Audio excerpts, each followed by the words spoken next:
Pomodoro method ব্যবহার করুন। কি এই পোমোডোরা মেথড?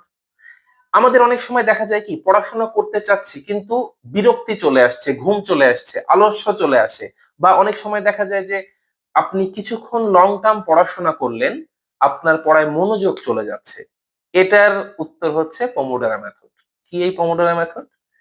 আপনি 25 মিনিট পড়াশোনা করুন, একদম পুরো দুনিয়া থেকে ডিটাচড হয়ে। তারপরে 5 মিনিট ব্রেক নিন। আবার 25 মিনিট পড়াশোনা করুন, 5 মিনিট ব্রেক নিন। এই 25 মিনিট এবং 5 মিনিটের যে চাঙ্কটা, এটা একটা সেট ধরুন, এভাবে 4 সেট করুন। দ্যাট মিনস 25 আর 5 30, 30 60 আর 60, 2 ঘন্টা। 2 ঘন্টা পড়াশোনার পরে আপনি 15 থেকে 20 মিনিট একটা লং রেস্ট নিন। এভাবে আপনার ব্রেনটাও সতেজ থাকবে এবং আপনার পড়াশোনায় কখনো বিরক্তিও আসবে না।